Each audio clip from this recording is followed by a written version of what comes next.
Oh, good evening, everyone. Bonsoir. My name is Graham Harris, and I am a member of the board of directors at the CJF, and I have also been a long-term supporter of the CJF through various corporate lives over the years. It is my pleasure to welcome you tonight to tonight's J-Talk. It promises to be an informed look at the bleeding edge of today's investigative journalism. Of course, we would not be here this evening without the generous and ongoing support of BMO Financial Group, and we'd also like to thank Suzanne, who has been a stalwart supporter of the CGF for many, many years. For those of you who like to share this event on social media, please add our hashtag CGFJTalk, and if you add at Susanne Craig, you might just have the honor of being flamed by at Real Donald Trump. Tonight's subject will illuminate just how things are different now for investigative journalists.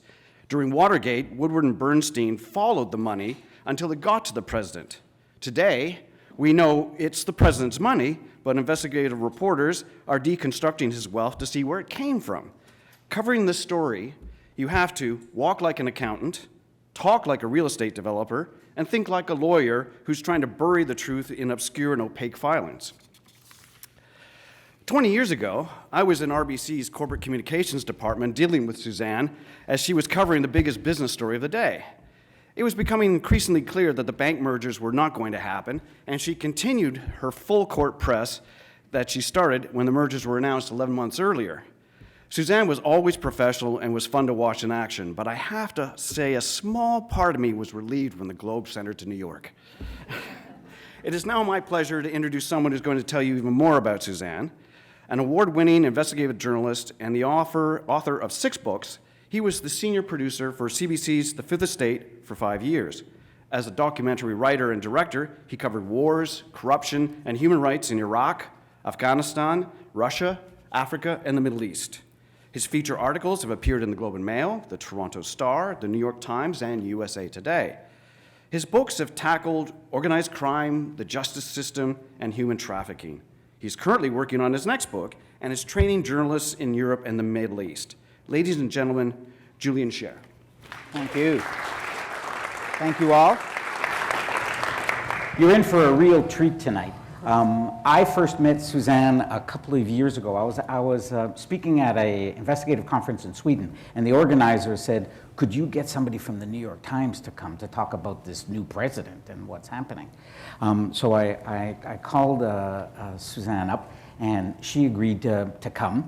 And we did a session very similar to this, and we'll talk about one of those stories about her first tax return story on Trump. And when she shows up in Sweden, she says, I almost didn't make it because I'm working on this really big story. They wanted me to keep working on it, maybe, like, because we can get it nailed in the next couple of weeks. So, she shows up anyways. That's the story that just got published 2 weeks ago. So, yeah. She shows up anyways, Sad, and then true. we had to rush down to Stockholm because there was a terrorist attack in the middle of the conference. We meet 6 months later in Banff, and I go, hey, how's it going? How's that story going? Oh, it's terrific. It's an amazing story. David Bairstow says it's like skiing on virgin snow where no one has gone, right? I keep waiting, and friends are emailing me, and I'm wondering if Sue is still working at the New York Times. And then, of course, you all saw that huge bombshell. What we're going to do tonight is we're going to take you behind the scenes of that bombshell and show you some amazing details about how Sue got to the New York Times, how she knew Trump before, and the huge digging that she and the rest of her team did. Quick bio, when I called Sue up, I kind of said, hey, I'm from Canada, I work at the CBC, would you consider coming to Sweden? You kind of have to introduce yourself to Americans, and much to my surprise, Sue said, I know all about, I'm Canadian. Some of you may not know that, but Sue actually started as a summer intern at the Calgary Herald in 1990. Her first full-time job was just down the road at the Windsor Star. She wrote for the Globe and Mail and the Financial Post. At the Globe and Mail, she won the National Newspaper Award in Canada for business and the Michener Award, which is the equivalent of Canada's Pulitzer. And then, making Graham happy, she left Toronto, became a staff writer for the Wall Street Journal, In 2010, she started at the New York Times, continuing to report on Wall Street and the New York State government, and finally Trump. Now, tonight we're going to focus on the great work that she did with David Bairstow and her colleague, Russ Butner. You're going to see right now a brief little excerpt from a documentary that's airing on Showtime about their work. Let's cue up the little video clip. There it is. It was just this Alice in Wonderland moment where we got these documents. We didn't want anybody to see this stuff. So we had them set up a room, and only the three of us have access to the room. We were incredibly fortunate to find sources who were able to give us access to over 200 different tax returns. They're tax returns of Trump companies, Trump partnerships, Trump trusts. Fred Trump's estate tax return is in the building right now. It's incredible that we have it, and that opened a door to understanding a huge transfer of wealth that happened and gave us so much more information to be able to understand the tax games that were played. And then once you sort of pull the string, the whole thing unravels. We're going to take you inside that room. Very few people have been inside that room, and we're going to take you inside that room. Sue and I have mapped out a series of questions, and then we'll make sure there's plenty of time at the end for you to ask your questions. What we're going to start off with is we're going to give you some background on Sue's career and how that story started. Then we're going to take you inside that room and inside the story, something that few people have ever seen or heard. And then we'll move on to what the big reveals were, and Sue will try to take you through some of the really complicated issues and some of the unanswered questions that President Trump has not addressed.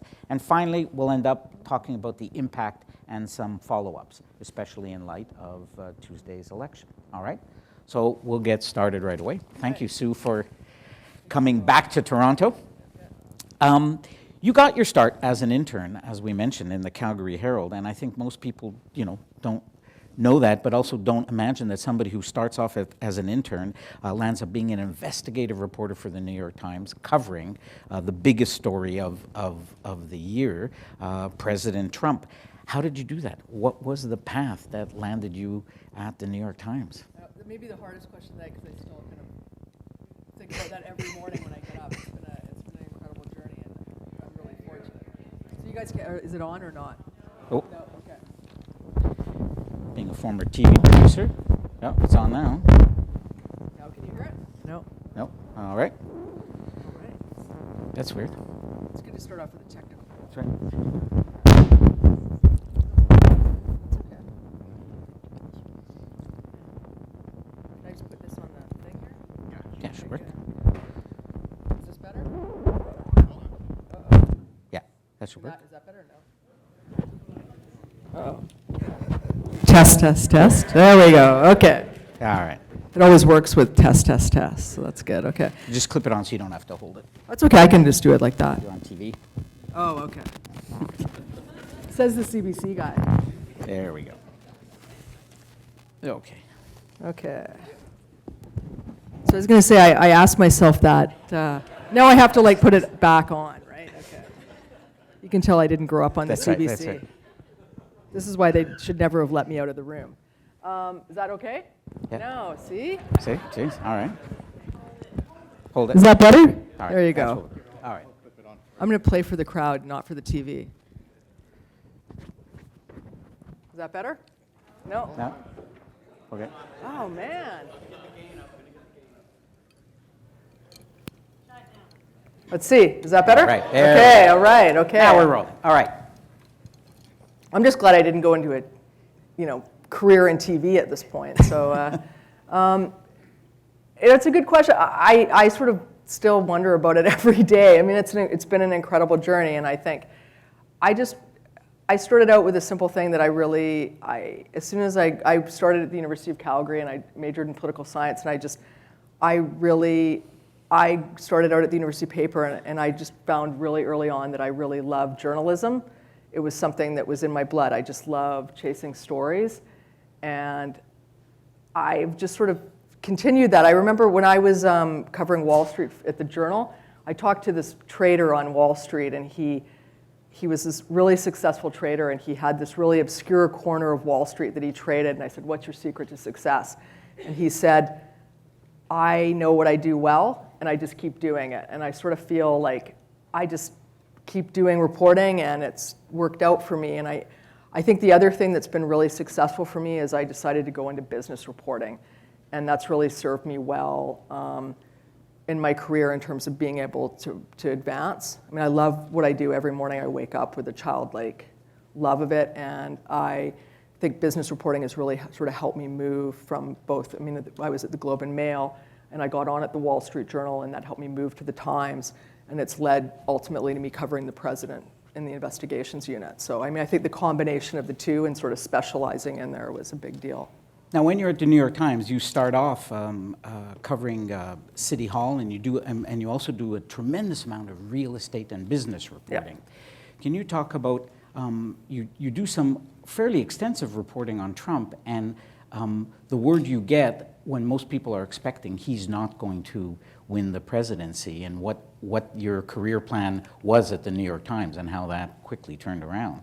So I had been, I'd covered Wall Street for a number of years, both at the Times and then at the Journal, and I'd switched, and I was covering the governor, and then I got moved to City Hall, and I had been there 2 weeks, and I got a call from the Metro editor of the New York Times, and he said, "We'd like you to come back from City Hall for 2 weeks. We've got a pretty specific, coverage area where you know New York and you know business, and we'd like you to do a story on Donald Trump's business interests in New York. It's going to take 2 months. Nobody expected him to make it beyond 2 months or 2 or 3 months. He says, you'll be back at City Hall. This was in January. He called me out. You'll be back at City Hall by March 1st.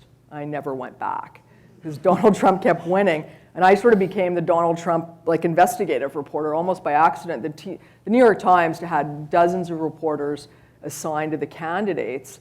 And Donald Trump sort of came out of nowhere. And I ended up covering him throughout 2016 and into the presidency and up until today. I never went back to City Hall, and they've never filled the New York Times, the bureau chief's job down at City Hall. It's incredible that it's sort of like I was expecting to go back by March 1st and have never been back.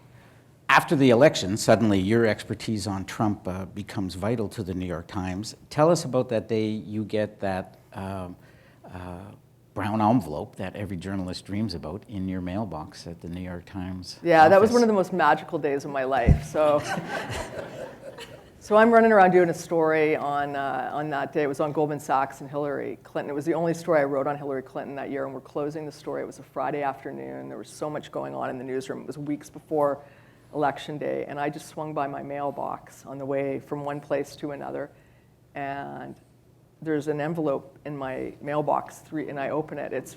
I look at it, and it's from the Trump Tower, and I didn't know what it was. It was a complaint about something or whatever it was. Turns out it wasn't even it was a false address.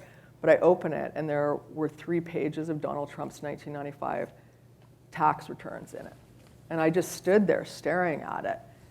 And it's one of these things where you have a gut feeling that it's true, and you also know there's probably no way that you're going to be able to prove it. It could also be a complete hoax, but you're just staring at it, just going, what do I even do with this? And that launched a 10-day Odyssey in which we ended up confirming that the tax returns, the 1995 tax returns that I got that day, we confirmed that they were true and brought them to publication, and they showed that Donald Trump that year had almost $1 billion loss. And that was significant because essentially that $1 billion loss was like a gift card from the IRS that would allow him to shelter $1 billion in taxable income going forward. It was our belief on that day that he probably never paid income tax again up until the election. It was that significant. That's so much money. A lot of it was done on other people's money. It was bank losses. But it was just, and the other thing was just to set the stage for that day. Donald Trump is the only president in modern history that has not released his tax returns. And all of us were chasing that. We had spent months at the Times looking for his tax returns, as had every other publication. But to be mailed, it was such a great New York moment. And to be able to confirm it in 10 days it was a great story and, a great moment. I know you walk over to David Bairstow and others with those pieces of paper. How does that scoop eventually lead to this massive investigation? What's interesting, so we ran that story, and then, we sort of go on and we do some other stories, and Donald Trump gets elected president. And then in March 2017, 5 or 6 in the afternoon one day, Rachel Maddow, who is on MSNBC, tweets out that she has got more pages of his tax returns from another year. So everybody tunes in at 9 o'clock that night, and it turns out she's got several pages of his 2005 tax returns. And it was interesting, as a journalist, you sort of, we wish we would have had that. We were all glued to the TV, but it was actually in some ways an unremarkable moment. The tax returns showed some things, but what they showed was that year he made $130 million. It became a story that came and went in a day. But the next day we came in and we were like, how does he go from $1 billion loss to making $130 million, it was $150 million. And that question, that single question, launched us on the Odyssey that led to the story that was published a few weeks ago. We were trying to figure out how he could have made so much money in the ensuing years that he actually had to declare income in 2005 from the $1 billion loss that he went to, and what happened. And we started at that point to question, what are the origins of his wealth? We didn't know where that trail was going to lead us, but that single question started this Odyssey that resulted in the publication of that story, a couple weeks ago. So it's a classic journalistic follow the money. Yeah. From the scoop you get from the tax returns that show nothing to the huge amount of money. You're trying to solve this mystery. How do you and David and Ross, if you can, and we're moving into the second big theme, which is taking you inside the story, how do you develop the sources? How do you do the shoe leather work to get the tons of documents that you will eventually publish? We started out we started out and we spent months with public documents. What we first wanted to do is we realized really quickly that in 2004, there was a very big financial event in Donald Trump's life that had received almost no attention. It had got a story in the New York Post. There was one story about the sale of Fred Trump's real estate empire, and Fred Trump is his father. And in 1999, he had died. And in 2003, Donald Trump and his siblings decided to sell the empire. It was sold in 2004, very quietly. It was just remarkable how little publicity it received. And the one story that we have on it, Donald Trump actually had no comment. That may be the first time in his life. And we started with that. And in New York, property records are public. And we first of all just said, we started out with the simple question of what did Fred Trump own? And then we went through public records. There's a system in New York called ACRIS. One of my colleagues said he wished he just bought a dog around the time. He said, I wish I would have named my dog ACRIS, because it was like, we just loved the system. And we spent 3 or 4 months in it trying to just figure out what Fred Trump owned and what it sold for. Nobody had done this work. There was an estimate in the Post about what it had sold for, but we didn't know. We figured it out by looking at, you can tell by what something sells for in New York by the transfer tax that's paid. And we went through every building, every block and lot, and we started to create every building. We just did almost like it was a personality, and we started to create a personality profile of every building through these public records. And what started to emerge from these things was not only the names of people that were involved and that traveled through Fred Trump's world, but we also started to see, for example, in the case of Beach Haven, this massive complex out in Brooklyn that Fred Trump owned, that he owned the bricks and mortar at Beach Haven, but he had placed the land under Beach Haven in a trust for his children. When Donald Trump was 3 years old, a trust was set up for him and his siblings, and Fred Trump started paying them rent. He placed the land in a trust, and he started paying them rent because he owned the bricks and mortar. And we started to see all these different revenue streams that Fred Trump had set up. For a while he would pay bank. He hated debt, unlike his son, and he would be paying mortgages for a long time to banks, and eventually he would transfer the mortgages to his children, and he would start paying them the payments instead of the banks. And the trusts that his children were able to afford these mortgages because he had seeded them with money. And we started to see all of these things through public documents, through the New York property system. So what percentage of the documents that were the basis of the story were public? Did you just find documents that were out there for the looking and no one had looked for them? I think initially, and we spent probably 4 or 5 months looking through public documents that were able to lay the foundation for us to begin to find the documents that, the 200 tax returns and the tens of thousands of confidential documents. But we began to understand who were signing the documents in Fred Trump's world, who his advisors were, who the companies were that were set up for the children. And so we reached a point where we started and we were going out to people that we thought we could hopefully crack this world. And these are, for the most part, always we were the 10th or 20th or 30th or 100th journalist at the door, but because we understood their language, eventually we got through the door where other people hadn't. Yeah, can you talk a bit more about that? Because I think it's important for the audience to understand that a lot of those documents, a lot of some of the great journalism that Sue and her team did were not through amazing confidential sources and leaks and secret, like the first tax return. The New York Times just did what every good journalist organization should do, is just start digging and scraping through the public databases. But then you knock on doors. Uh-oh. You knock on doors, and you get in when others don't get in.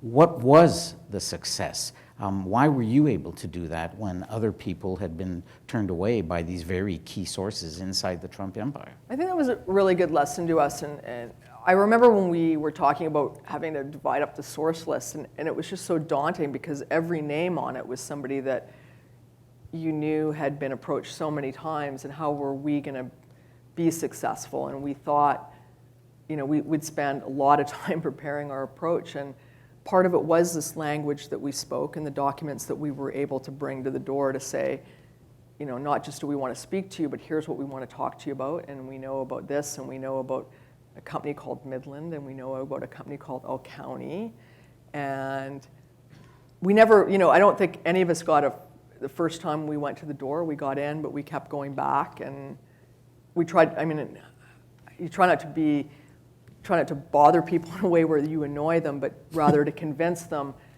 that you know what you're doing. And it was a long process of a dance between a lot of sources that led us to these confidential documents. And finally, we got the trust of a few people who said, okay, and we got those in-house. But if we hadn't have spent that many months traveling through the public documents, we never would have done it. So you have a mountain of documents, you're developing these important sources. Historically, when the New York Times breaks the Pentagon Papers story, they set up a secret room in one of the local hotels. As we saw in that video, the New York Times decides to set up this secret bat cave where you and David and take us inside that room. Why did they set up that room? Who had access to that room? And what, for goodness sake, was everybody else in the newsroom thinking when you would disappear every morning into that secret cave? Yeah, it was interesting. We had, there's 3 of us who had access to the room, 3 reporters who worked on it, my colleagues, Russ and David, and 2 keys. So we were always swapping off keys. And we just didn't want anybody to know. We had to be in a room together because, and I'll talk about this, but we had to start piecing together what we had. When you get all these documents in a room, you don't know what's going to emerge from them, and you have to start uncoding them.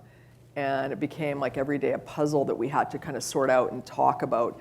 And it was really awkward because we were on another floor from the newsroom. We were from the main newsroom, but we were outside the arts and travel section. And everybody was nice enough not to ask, but everybody was sort of wondering what we were up to.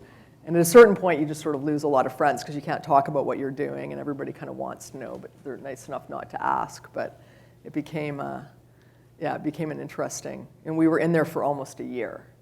And the only unfortunate thing I have to say is when we started this project, months before we got the documents, we had named it, and I think all newspapers do this, you name a project, and they had named it Trump Taxes. So I actually think there was an expectation in the building that we had Donald Trump's taxes, and I was getting calls from friends at other publications who thought we actually had Donald Trump's taxes. It turns out we actually had a lot of his tax information. We didn't have his taxes. But next time I do a project, I'm going to name it something else, like really boring, so that You don't get all the yeah, calls. yeah. I'd like to lower expectations on it. It was I know kind of certainly for the journalists that are in the room, and to some degree for members of the public, it is extremely rare, even for a newspaper like the New York Times, to give 3 journalists a year, 18 months to work on a project. How did that come about? And was there pressure? Was there people in management saying, what's happening? When are you going to deliver? I think the first key of getting 18 months to do a project is not telling your bosses that you're going to take 18 months. But we didn't know how long the journey was going to take. And I think that you know, there was a lot of pressure along the way, but I think ultimately the Times, you know, I think respected that, just given the complexity of what we were dealing with and the topic matter, that it was going to take time to get through.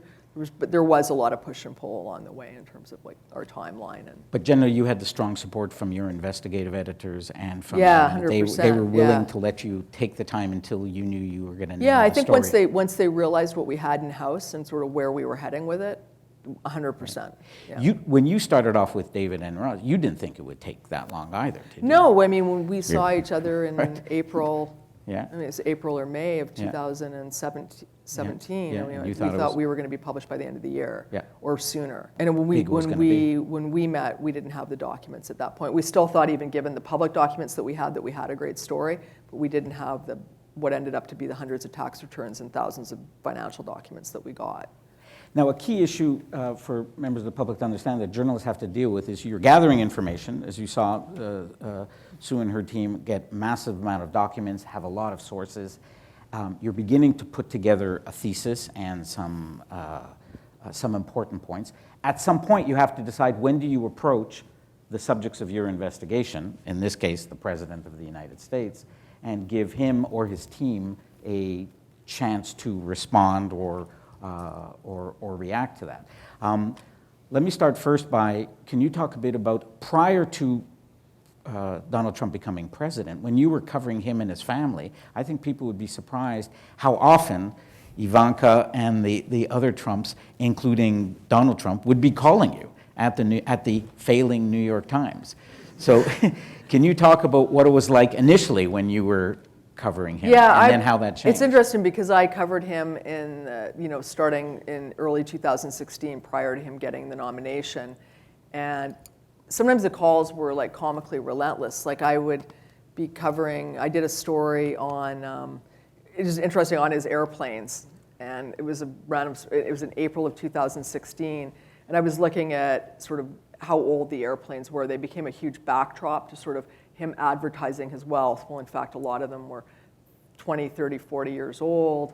And I eventually went to him to talk to him for comment, and I couldn't get him off the phone. He called me like consecutively between rallies and this also, other stories. He was very engaged in what I was writing because it had to do with either his airplanes or his business. And it was almost like, okay, I've got enough, and I don't have any more questions.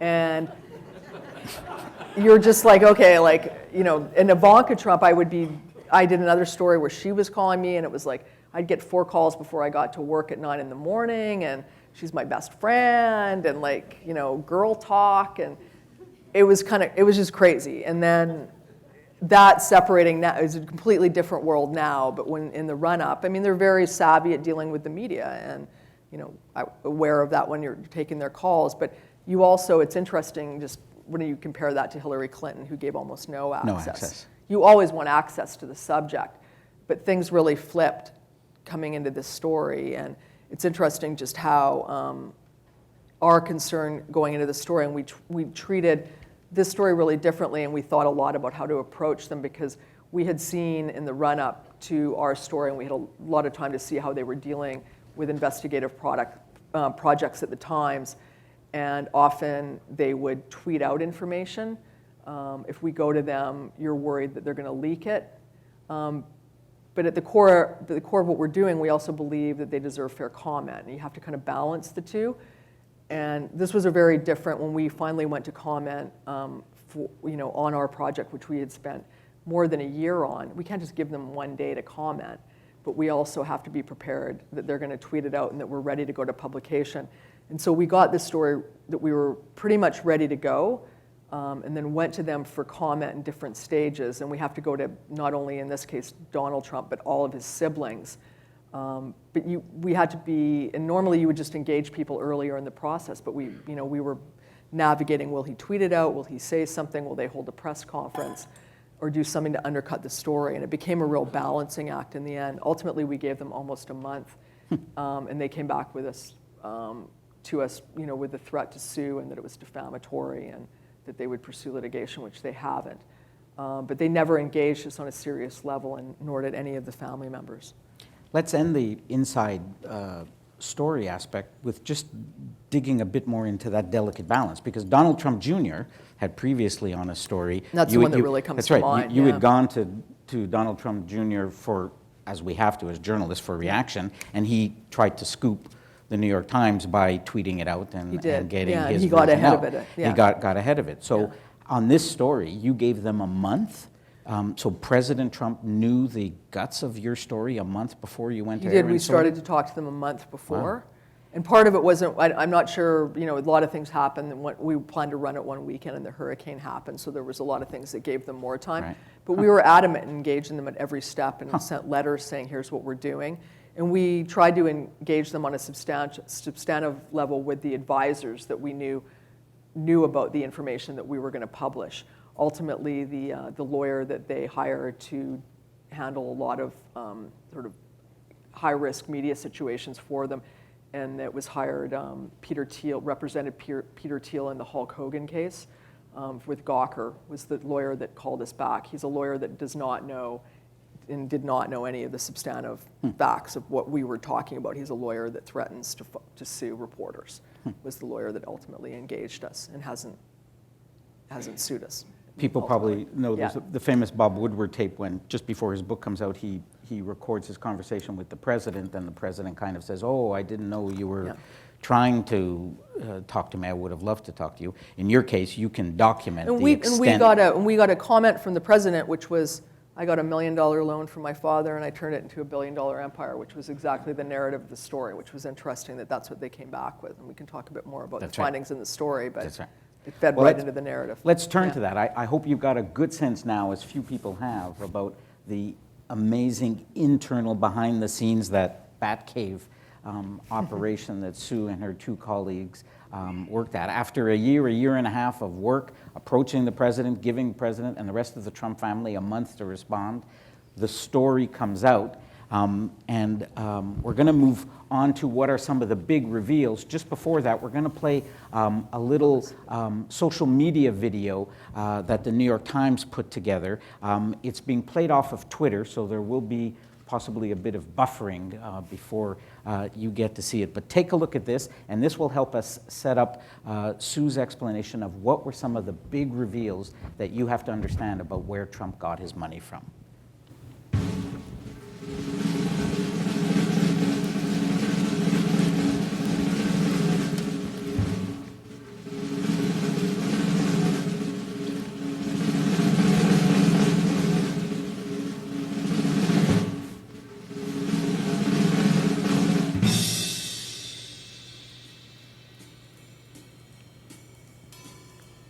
I took a tiny little, beautiful little company started by my father, and I gained tremendous knowledge from my father because he was a great negotiator, and I built it into a massive company that's worldwide. He was so proud of me, but I borrowed very little money from my father. My father was tough, and he was from Brooklyn, and he built houses in Brooklyn.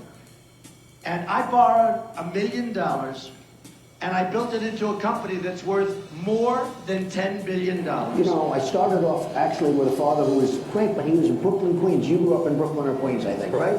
So you understand, it's a different kind of a world. It's not been easy for me. It has not been easy for me. A lot of people like say, oh, my father was this massive. It's really hard. It was this beautiful little small company. I know the projects he built. My father gave me great knowledge, didn't give me a lot.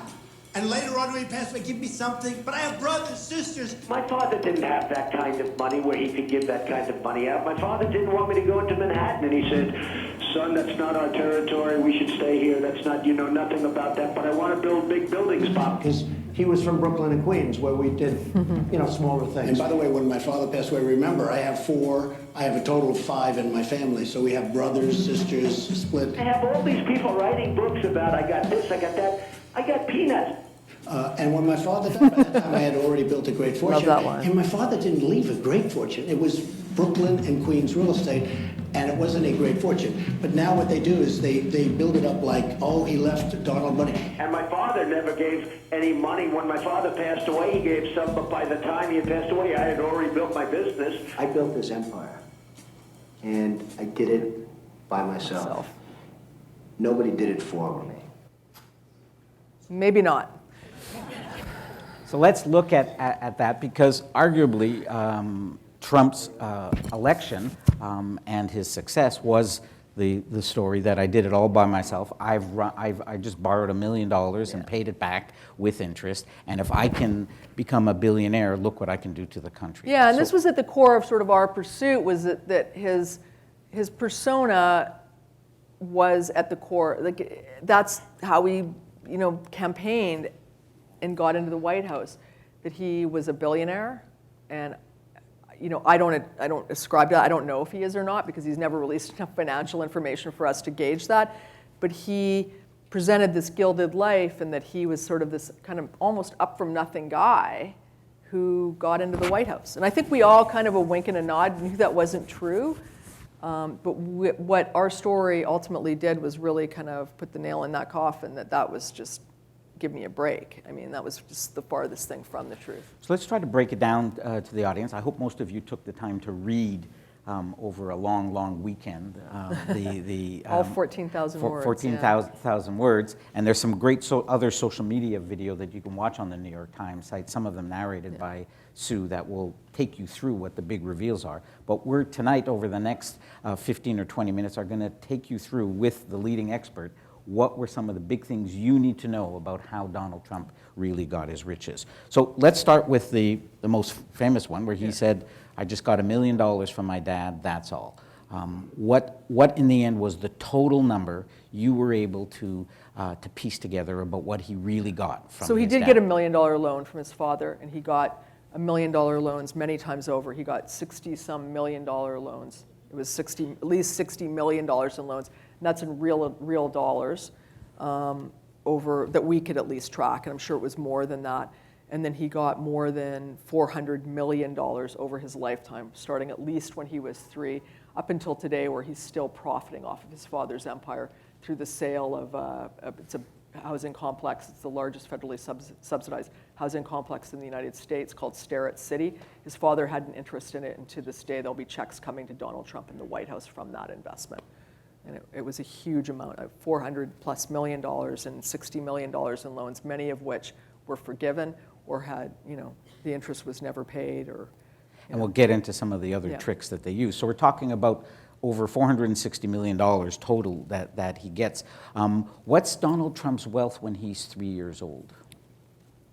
By then, he's pretty much he's set. He's almost a millionaire at that level, just at 3 years old. He gets in that year, at 3 years old, he's getting the equivalent of a doctor's salary just from the lease payments underneath the building complex that I mentioned in Brooklyn, Beach Haven, just in the lease payments that his father's paying.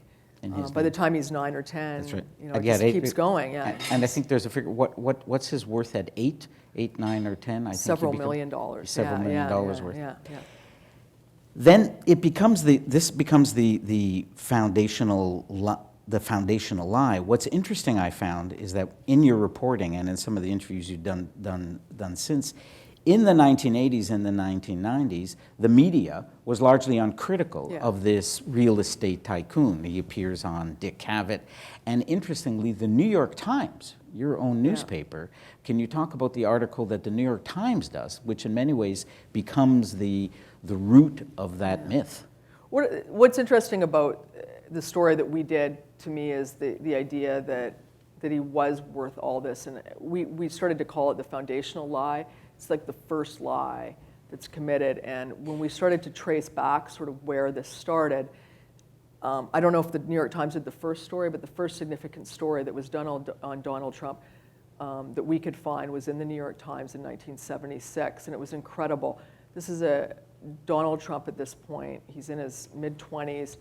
He just graduated from Wharton, and he's working for his father. He owns nothing other than he's working for his father, and he takes the reporter around. He's showing this New York Times reporter around New York, and he's showing him this building and that building. He's like, this is my building, and this is my job, and he's taking them around in a Cadillac that's, his father's leasing it, and it was one building after the other, and all of it was his father's wealth, and he was claiming all of it as his own. He claimed his net worth to that reporter, which was attributed in that story as more than $200 million. His tax return that year showed he made about $26,000. It was a spectacular con, and it was written in our style section. And that story became really significant. It was interesting. When we were in the room, we would play over and over all the interviews that he gave from the 1970s to the mid-1980s. And this stuff was repeated over and over and over. And he became sort of this celebrity in New York. Some people took him seriously, some people didn't. But nobody really questioned the origins of the wealth. People knew that Fred had a lot. They didn't really know what he was worth. And he was hard to resist, and people bought the story. There was this good-looking guy. He was on the scene in New York. He was doing a lot of stuff at this point with real estate in New York. His father was backing it, which we show in the story. That wasn't necessarily reported. There was some good reporting along the way, but a lot of it wasn't, and a lot of it was celebrity-driven. And this began the foundational lie of Donald Trump that we're now still trying to unwind to this day. And it's interesting that the media, including the New York Times, is in many ways responsible for that initial foundational lie because people were so uncritical. Yeah. You start doing the criticism. You're able to document that it's not 1 million, but closer to 60 million in loans and 400 million plus in benefits. But then you dig deeper. It's not just because many people, well, not many people, but people can have wealthy fathers who give them money, and good for them. You begin to investigate that it wasn't just wealth that was passed on, but there were tax dodges and possibly some illegal stuff that was going on inside that empire. So talk about All County and how important that is to understanding Trump's wealth today. Yeah. So we found along the way there was a lot of wealth that was passed along. We mentioned like the payments. He made them as landlord. He made them as banker. There was a lot of stuff that was done that was completely legal. There was dozens of revenue streams that we found that were generationally how people pass wealth from one generation to the other. And then we started to get into the tax returns and the confidential documents that we found. We started to realize this was going way over the line in terms of not just tax avoidance, but tax evasion and tax fraud. And the main fraud that we found was a company called All County Building Supply. It has a great name because it's so innocuous. But it was incorporated in 1992, and this was a point in Fred Trump's life. Fred Trump is getting older, and it's interesting because he owned buildings that were worth hundreds of millions of dollars, and he didn't believe, and he had very little debt. It was incredible to see when we got into his documents, but he also was sitting on huge amounts of cash at a corporate level. All the buildings he owned just had so much cash sitting on them. And in 1992, just actuarially, he's at some point getting closer to death. And at the time, the children, if he were to die tomorrow, would have been facing a 55% estate tax on the money that he was sitting on. And so they came up with this scheme, and Fred Trump was involved in the discussions on setting it up. They set up this company, and the shareholders were Donald Trump and his siblings. And how it worked was, for years, Fred Trump would go out, and he owned all these buildings, and he would buy boilers and everything from boilers to bleach to fridges and stoves, and he would pay for them. And then one day, instead of the buildings that he owned paying for them, All County would pay for them, and they would pay the same price or within a range. But All County would then turn around and bill Fred Trump 20 to 50% more. They started to drain all the cash that Fred Trump had into All County, and it changed the tax rate on it. And through all the documents we got, and these were obtained not just through the confidential documents, but through, we first stumbled on All County on a public document. It was a congressional filing we found through Donald Trump's sister, who's a federal judge, and we saw how much money she was getting from All County. That's the first thing that flagged us to, like, what the heck's All County? And then we started doing, fortunately in New York, we can see through public documents, we started to understand, because All County, the insidious side of All County was not only were they draining all this money from Fred Trump's estate just to lower their tax rate, all of the number of Fred Trump's buildings were rent regulated.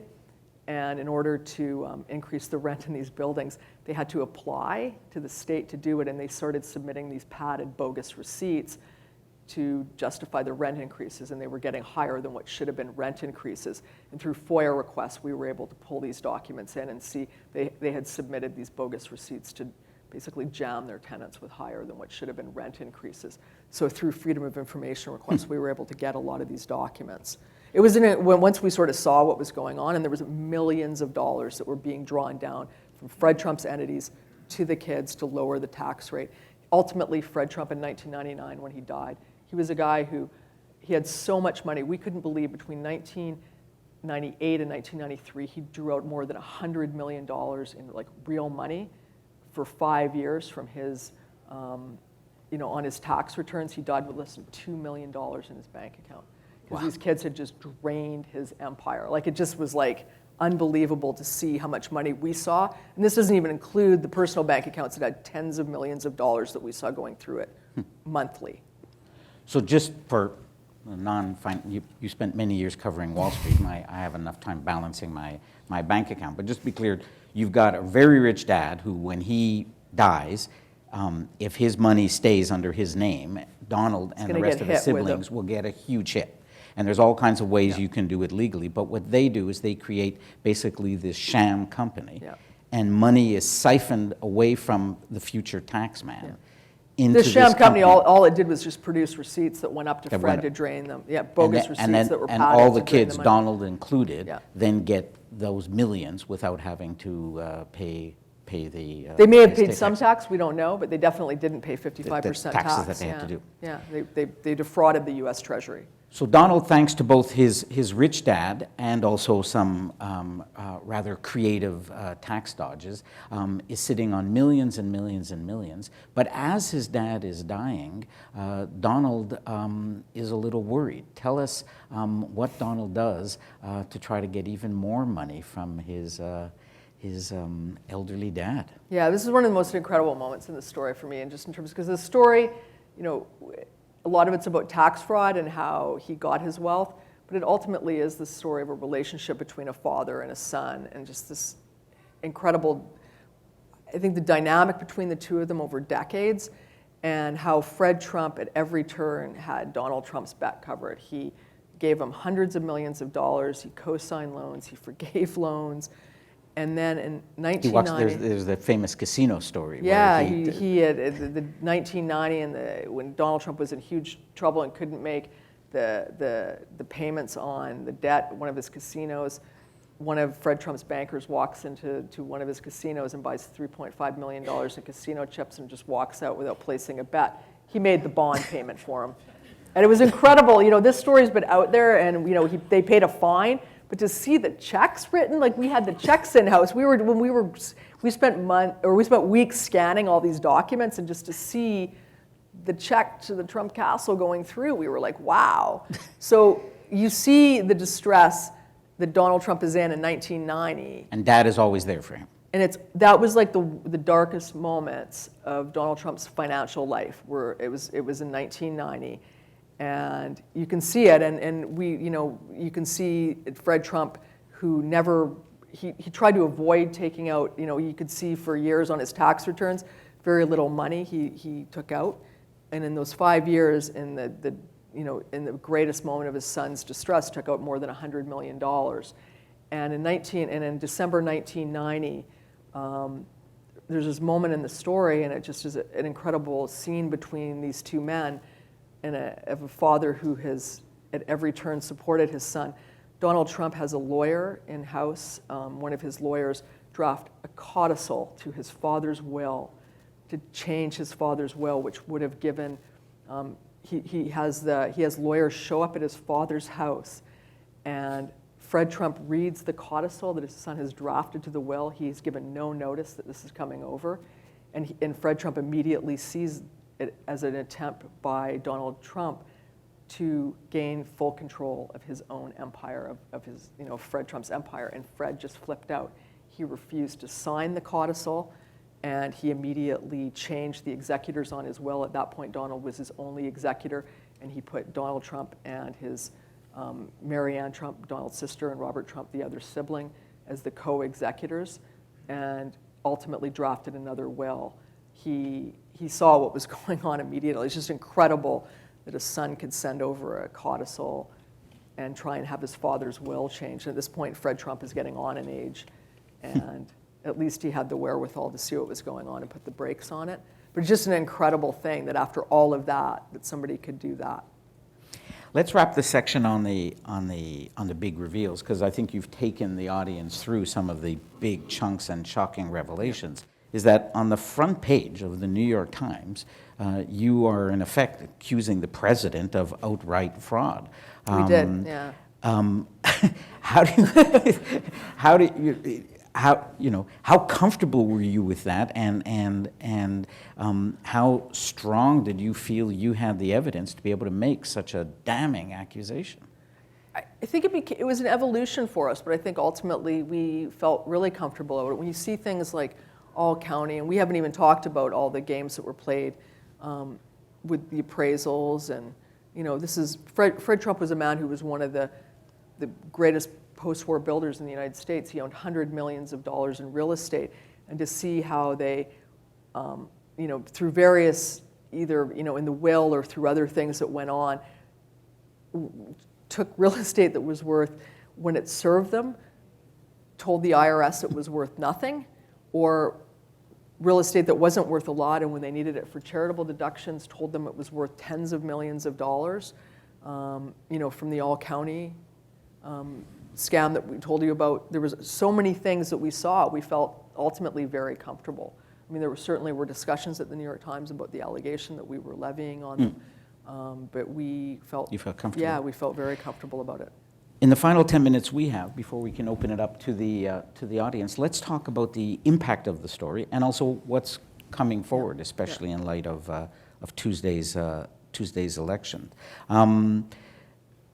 It struck me, when it's revealed that Hillary deletes some emails, the Republicans and Fox and the other media pounce, and to this day you're still hearing about crooked Hillary and the email servers. You expose massive fraud, illegality, and yet few politicians or the media seem to be talking about it during either the elections or even now. I'm wondering if that frustrates you. I guess I'm frustrated but not surprised. It's frustrating because I think it should be, front and center every day. But I think when you think about the world we live in compared to I just remember when I was a kid, the only way we would consume news in certain ways. Every day the newspaper would arrive at a certain time, and we would watch the daily news, and we would have time to process what was being said. And I sort of always remember Neil Postman. When I was in university, I studied him, and I remember him even when USA Today was coming on, opining about the sort of the decline of news. And now you're not only just, USA Today is just almost quaint when you think about in Twitter, we have to consume things in 140 characters or, 280 characters. I mean, the attention span of people to consume news and how quickly they do it, and especially now with TV news, it just happens so fast that it's, it had a life cycle and then it moved on to the next thing. I mean, I think it's frustrating, but I'm sad, but I'm not surprised. One of the things you mentioned in talking with the Globe this week is that to some degree in journalism we try to surprise people. Yeah. And is there an element that, exposing Trump as a liar and somebody who played loose with money is shocking in its revelation, but maybe not out of character? Is that a challenge? I think we were all under the joke that he got more than $1 million from his father. But I think what was important about our story, and I think about the investigative journalism behind it, that myself and my colleagues did was simply the amount of evidence that we were able to back with that. And I think it is hard, it's a challenge because you're always swimming uphill. I think, whenever you cover something about Trump, it's, is he a liar? Well, I think with a lot of people that would be a shock. Did he misrepresent something? You can go on and on and on, and people aren't surprised, and it is a challenge when you're covering him. Like, what do you write next about him that's really going to surprise people? That's a real challenge. And I think at least with this story, I think at least the magnitude of it and the documentation we have, kind of was the shock factor more than actually the revelation itself. And as you said at the beginning, Trump has not talked about it. When he gets angry about something, but he's just tried to ignore it because he wants this to go away. Yeah. And in none of the statements by him or the press secretary or anybody else has there been any rebuttal of any of the major revelations. Of nothing of it, yeah. And I think the important thing to talk about the story too isn't that, it had a lifespan of it wasn't, and there was a lot of criticism. Should we held it because there was a hurricane one weekend, and then we were writing into the Kavanaugh hearings, and people were like, we should have held it for this day or that day. At a certain point, you have a news story that's ready to go. But I think that this story will have, I think, the House has changed now. It's going to have a second life as we start talking more about the taxes. Now that there's a possibility that those are going to be aired, and I think, for history, this will take a while to soak into the bloodstream. But it's going to change the narrative of how people write about the 45th president of the United States, and I think that that's also something. I think that there's just going to be waves of how people process this story. you mentioned that in light of Tuesday's elections and the Democrats gaining control of the House, and that there's some changes also in the New York legislature. What could come, based on some of your revelations, what could Trump be facing in terms of more investigations into his finances, in part thanks to your digging? Yeah. Well, the House now, because it's now Democrat controlled, they can request his tax returns. That could be a major event when it happens. I don't think it's going to happen without some legal wrangling, and it's probably not going to happen immediately.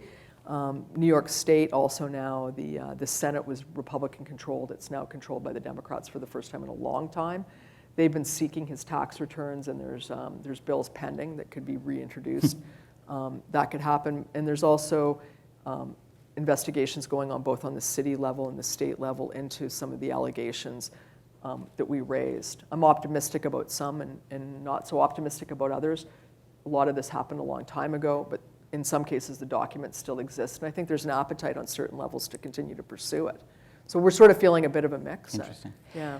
Let me end on a broader Trump question in general, not just about your stories. Trump has said that the media, like the New York Times and the Post, love him because his reign has kind of revitalized media. He kind of says, when I'm gone, they'll all be failing even more, that he's helped their finances and given them a boost. Aside from his political reasons for saying that, is there an element of truth in that the Trump presidency has given you and the New York Times and the Washington Post an amazing revitalization of investigative journalism? Yeah, it has. I mean, there's no question. It's, I think, given a lot of journalists a lot of purpose. I've said it before. I think he's good for journalism in the same way that war is good for the economy. I don't think you'd wish that on anybody. I think he is. It's he's been a corrosive force. I mean, he's a person who believes that the Bill of Rights begins with the Second Amendment, and he is. It's like the saying, and it's been used before, but you can't yell fire in a crowded theater, and he's done that in the theater he's using as America. I believe inciting violence and hatred talk against journalists. And it's not a good thing for a society. Free press shouldn't be something that's a partisan issue. It should be something we all support. It's great for democracy, and he has made it a partisan issue, and I don't think anybody wins on that. And as most of you probably know, he barred CNN's lead correspondent from the White House, which is quite shocking.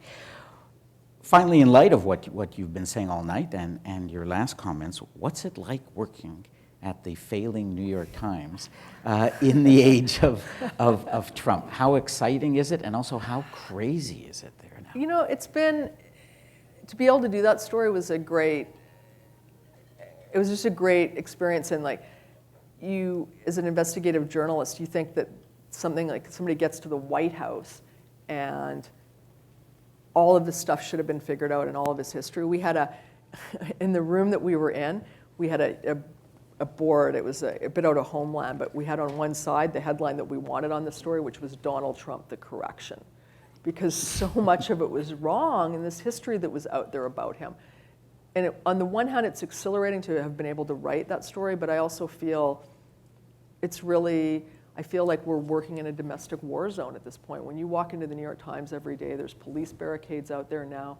We go to security meetings and we're concerned about which windows are now targets for sharpshooters. We have a hotel on each side.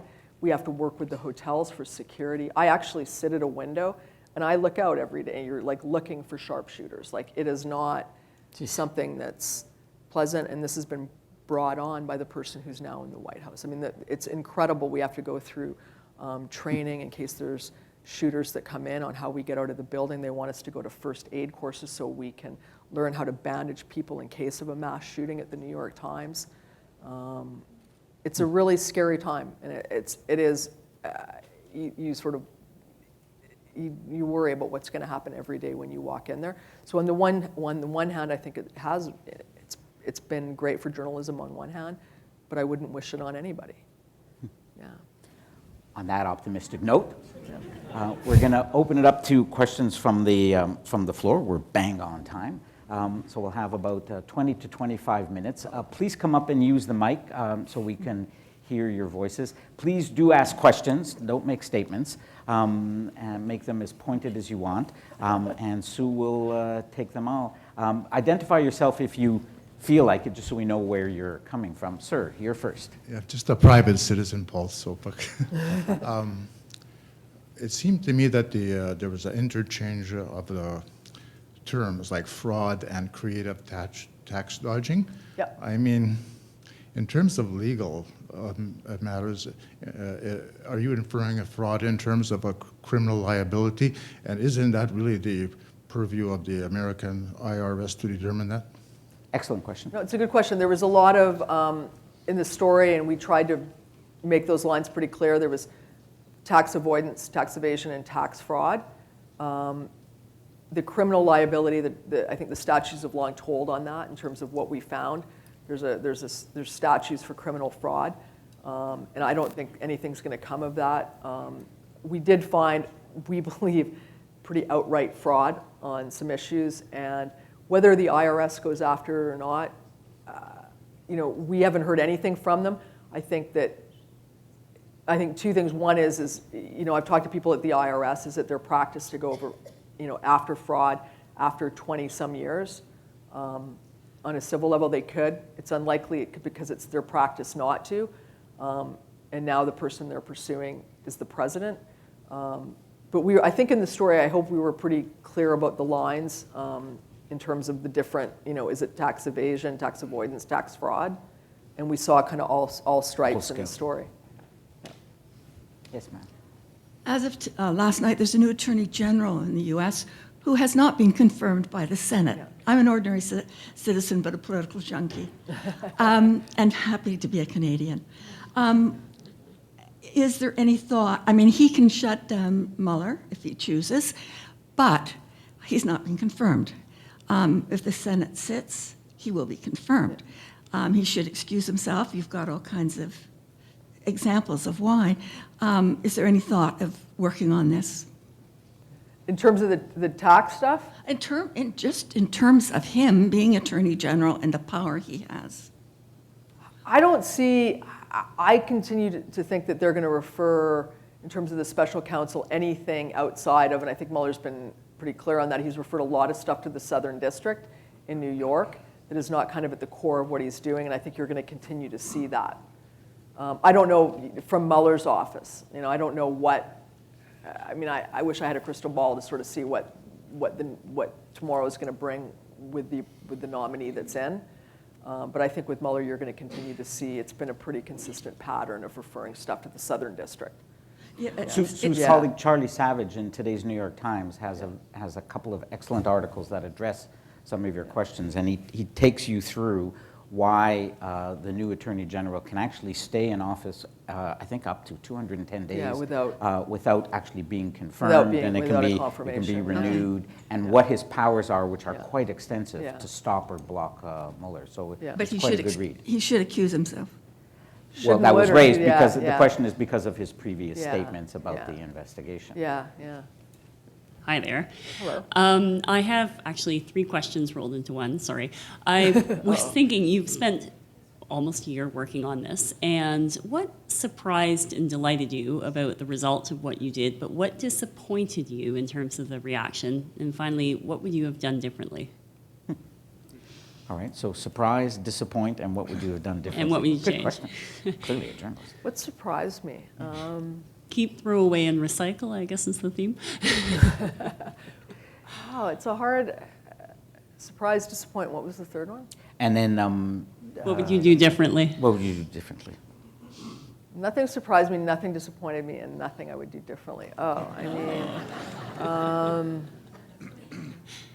I have to say the surprise, I want to kind of focus on that. I think the feedback and people have sort of talked about how maybe it should have gotten more traction. I also think that the feedback has been incredibly positive on it, and I think it's renewed my faith in investigative journalism. I think so much journalism that I see, I consume it every day. I'm there and I'm covering the president, is, you know, what's happening today. It's, you know, TV driven, it's partisan driven.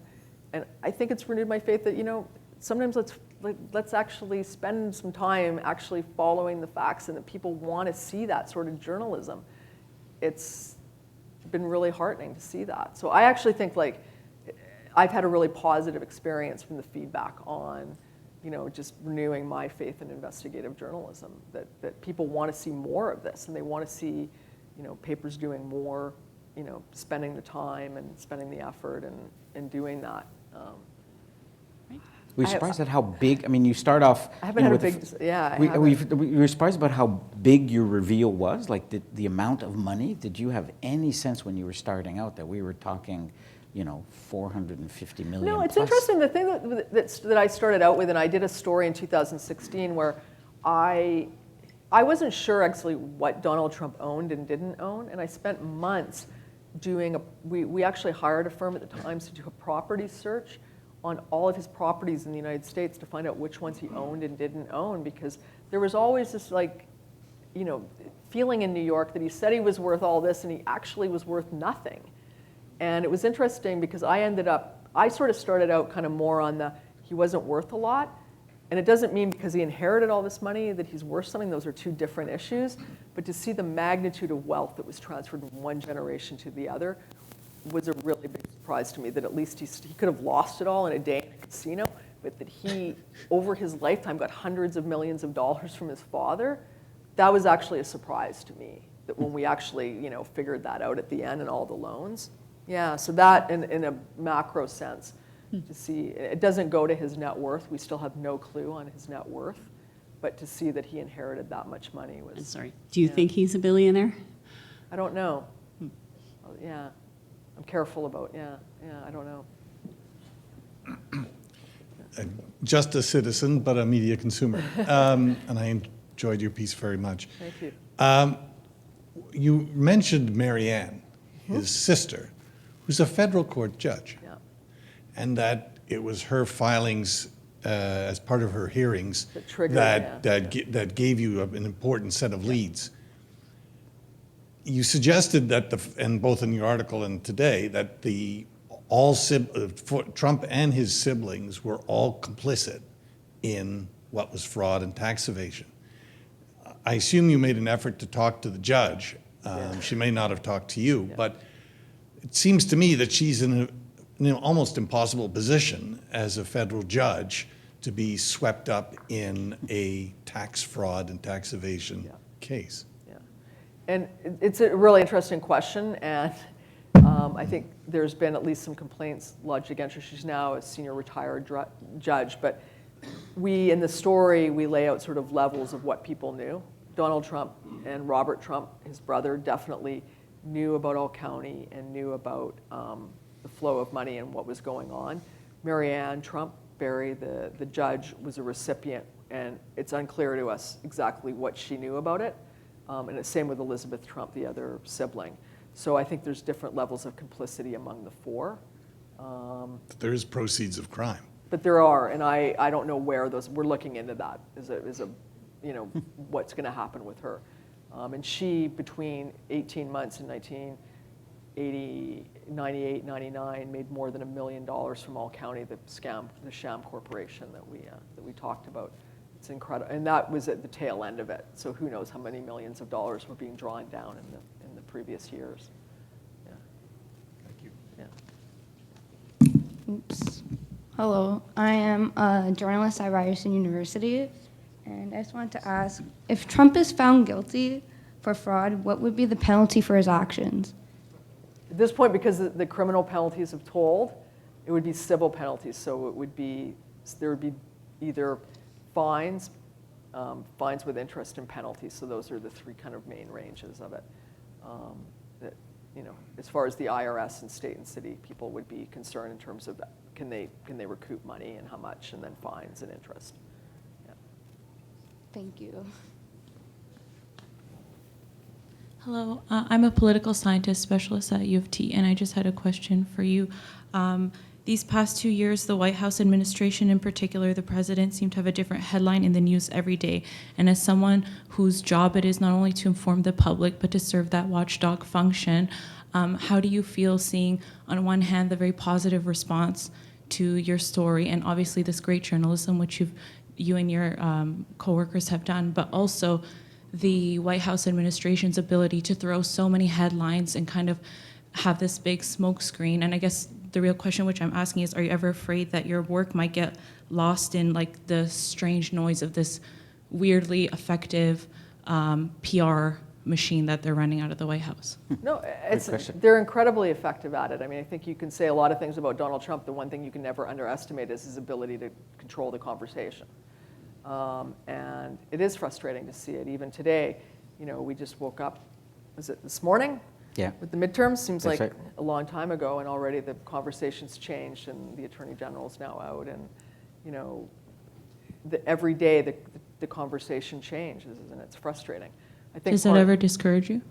every day, yeah, every day. Well, And thank you for your discouraging because I perseverance. don't think I think you're seeing a rise of not only and I talked a little bit about it, about just the attention span of consumers and this world that we've been working to, I think, for a long time, where a lot of it now is TV driven and it's soundbite driven from where we were, and the inability, I think, of people to have a meaningful dialogue. I mean, it's really frustrating.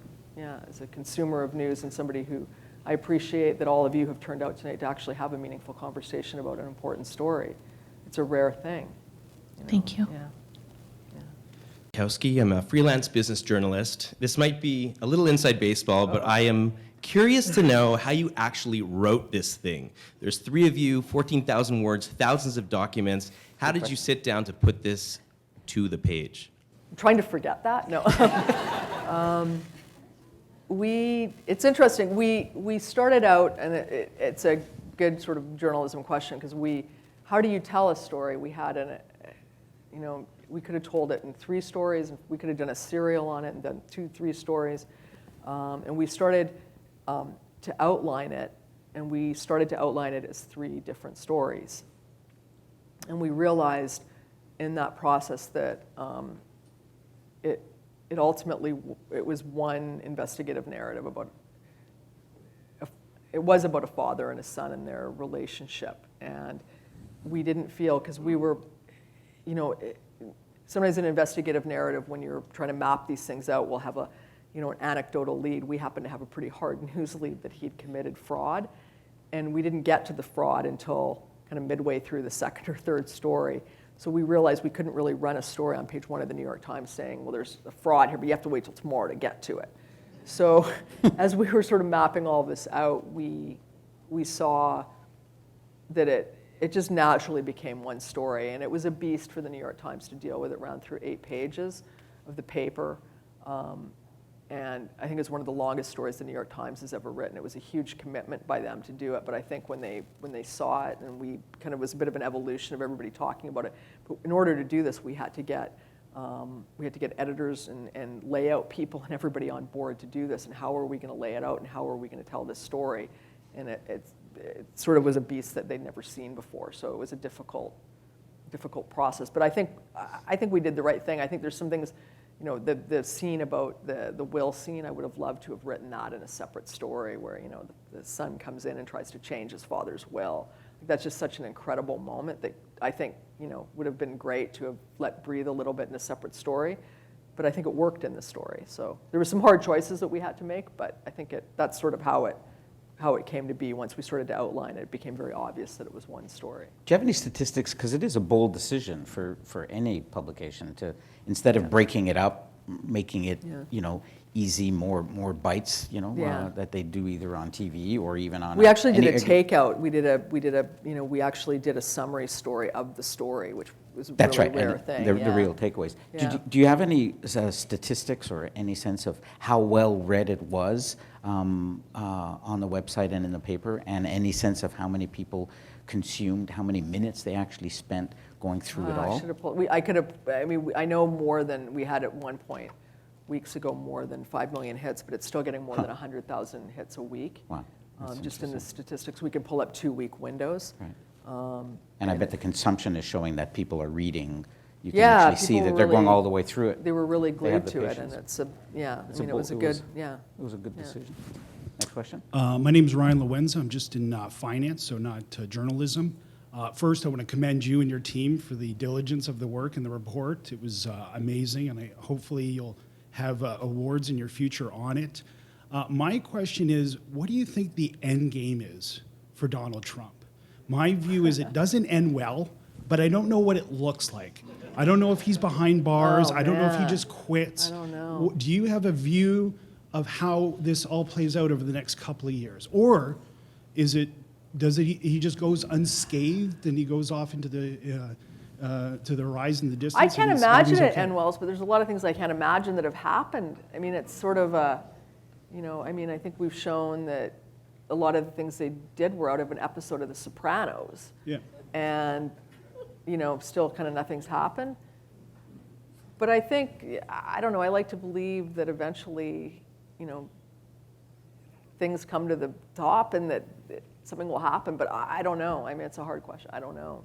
Okay. Kind of like to hope for, what we saw we couldn't believe, and I really hope, we're working off of tax returns that were, from Fred Trump's empire. It gave us some visibility into a lot of stuff that Donald Trump did, and I really hope that his tax returns are released, because I think one of the main things they will show is the same tax shenanigans that we saw in the documents we had on Fred Trump's empire on his. I think that's why he doesn't want them released.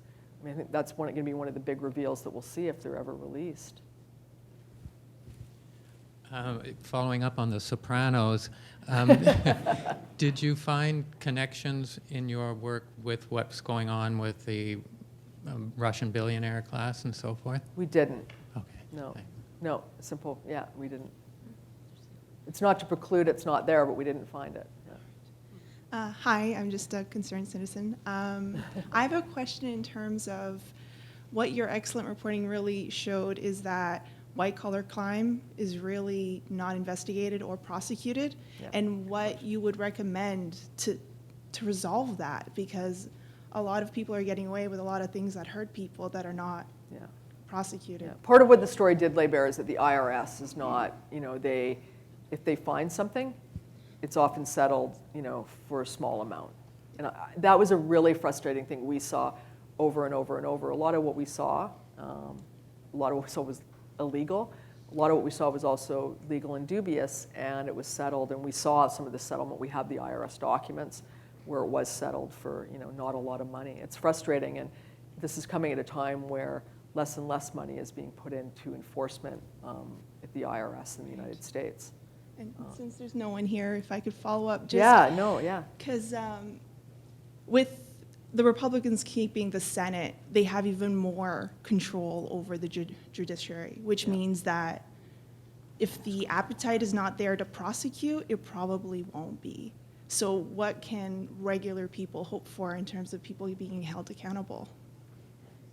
I don't have an optimistic view of that. I think actually less. So I mean, I think that you're looking at an agency with the IRS that relies on, people who, like me, get a paycheck that pay taxes, and there's less money being put into enforcement on the wealthiest individuals in our society, and it's a problem. I mean, they rely on people, like they're either worried about it or they're automatically deducted in order to pay taxes in the United States. And okay, thank you. It's troubling.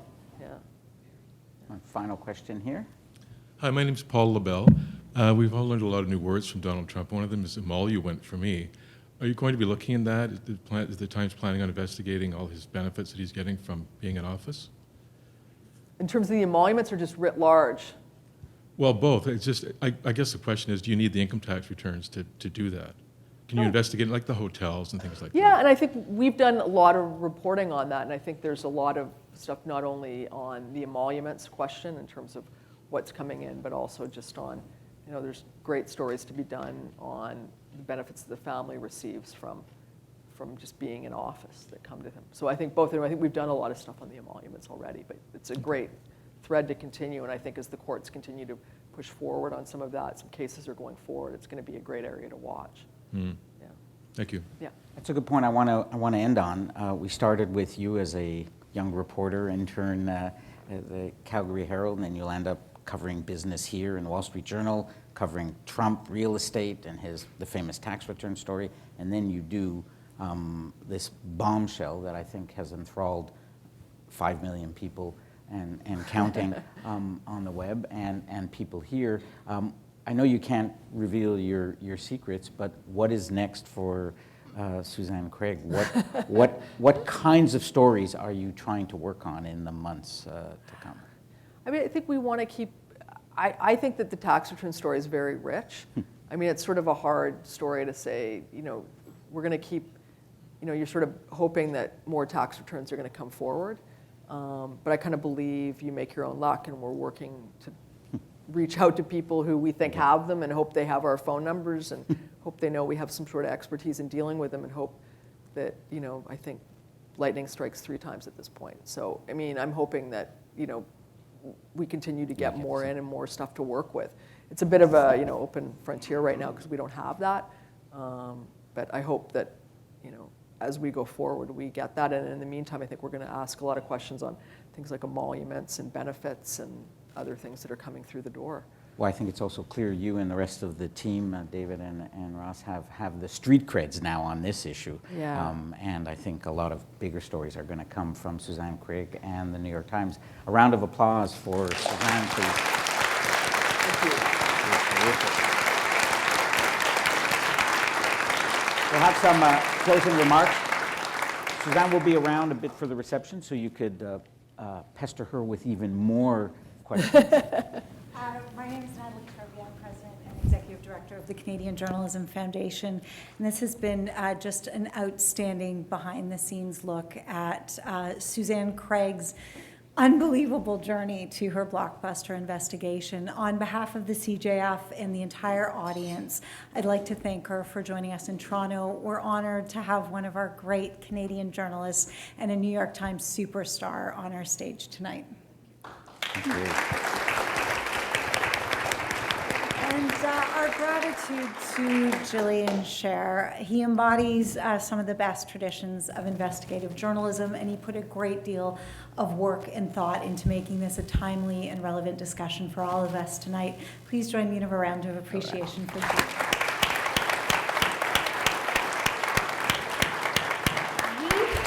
Just one more event coming up in our J-Talk season, and we hope you'll join us on November 29th. We have a Canadian exclusive, a book launch with venerable former editor of The Guardian, Alan Rusbridger. Alan's in Toronto to talk about his biggest stories at The Guardian. Think Edward Snowden, WikiLeaks. phone hacking, and he'll talk about his new book, Breaking News, and what it means to the future of journalism. You can have a look at our social media for details on upcoming events. And finally, our thanks to all of you for being with us tonight and for supporting the work of the CJF. We do hope you'll stay with us to meet Suzanne and Julian and continue this conversation at the cocktail reception. Thank you. Thank you.